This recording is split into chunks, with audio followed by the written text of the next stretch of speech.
categorize the college football playoff teams? I mean, is that fair to do? Is it right?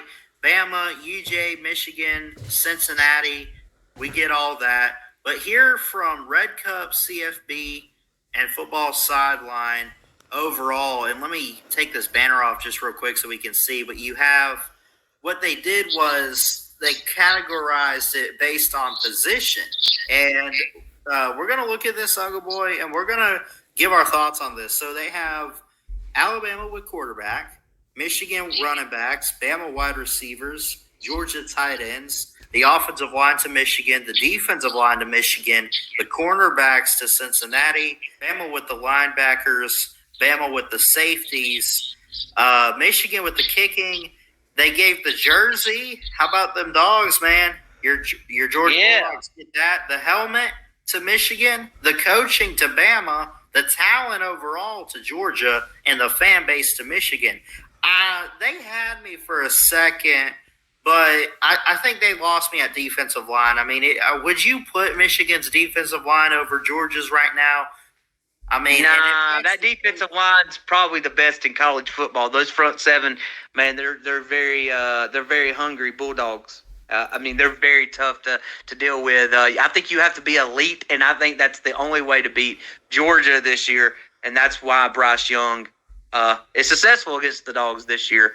I don't think Michigan, no offense to Nate the Great and other people out here, I don't think Michigan has an elite quarterback, but I think that defensive line's going to come ready to eat come Friday. Well, I'll also say this. I mean, you got to pick one. I would put Georgia for defensive line. And look, we're not saying Michigan doesn't have one, because dang it, they do. I mean, Aiden Hutchinson and company, they got some players. But Georgia all year long has had it. And it's more so, like further than anybody else in college football.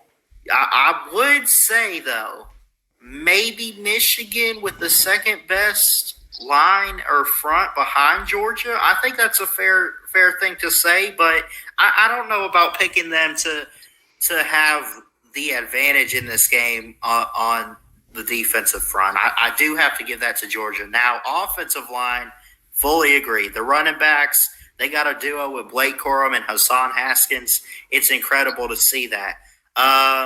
The Bama linebackers, shout out to Will Anderson. The safeties for Alabama, I mean,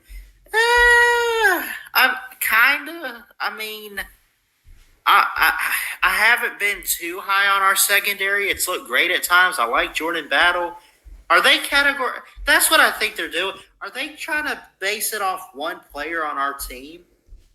Yeah, well, the quarterbacks for Cincinnati, they're pretty good. So I think, it's up there, but I think Cincinnati's got the best secondary. I mean, corner. I mean, whatever. I mean, if they're basing all of this based on one player for each team, like, oh, we got to give it to Jordan Battle in Alabama instead of, stop. I mean, the quarterback I could get. The tight end. But, like, when you get to the defense side of it, the cornerbacks, okay, I could definitely give that to Cincinnati. The linebackers, it really has only been Will Anderson for Alabama, at least consistency with linebackers this year. They've had some guys up front, though, that kind of work, like Phil Mathis or whoever. But I don't know, man. Overall, and let me take this down here. Coaching for Alabama, got to give it to Saban. Got to give credit to – I do like how Pete Golding has been a little bit more consistent. I liked hearing his presser this week and just overall his attitude going into this Cincinnati game. He's not taking Desmond Ridder or anybody lightly. The talent – okay, you're the Georgia fan. The tight ends for Georgia, Brock Bowers, McConkley – I might have to give them an A+ on that rating there for Georgia. The jersey, y'all got some good ones, but they got you also at talent. Are you going to sit here and say y'all are the most talented team overall in these playoffs? From what I've seen, I believe we are. Okay. I believe we're the better talent team. But I think Georgia has maybe, and this is not a shot at Alabama. Okay, I think Georgia and Alabama has about the same amount of talent. The only difference is I think this is Alabama's down year, and Georgia and everybody's in their juniors and seniors, so they have a leg up, if that makes sense. So I would say overall talent goes to Georgia. Maybe at the end of the day, whoever wins the Natty, we'll see who's better, well coached. But for sure.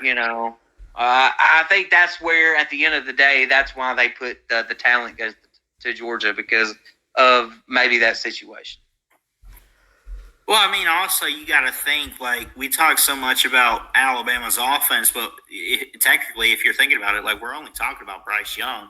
But then when we talk about the Georgia defense, we're not necessarily just talking about Jordan Davis or Adam Anderson. Like, we're talking about the defense, like, as a whole. So, I mean, I can understand that, but I mean, if you're gonna give one of these teams the talent advantage, aren't you looking at complete on both sides of the ball? And do you really see, like, maybe it's not Bama or Georgia? Like, would you give a Cincinnati because of their defense and then also Desmond Ritter in the offense? Or would you look at Michigan? Like, which of these four teams, like, on all, like, both sides of the ball, would you trust to have a complete game in the playoffs? Because, I mean, I know Georgia's got their offensive issues, and Bama's even got their defensive issues a little bit. Like, but is there a clear cut? Yeah, I mean, I think it can give advantages to certain teams depending on who you're talking about, right? Of course, defense to Georgia. You think Cincinnati's going to be balanced, but they tend to struggle more in the running game than they do the passing. So it's going to be interesting to see if Alabama's going to go with the ground game more come Friday. Look, I think it all depends at the end of the day who you're talking about, but I think all these all these teams are pretty good dang close, and I think Cincinnati may have lesser talent and may not be able to hang as much with the other three teams, but they're there, and we're going to see how good they can be moving forward.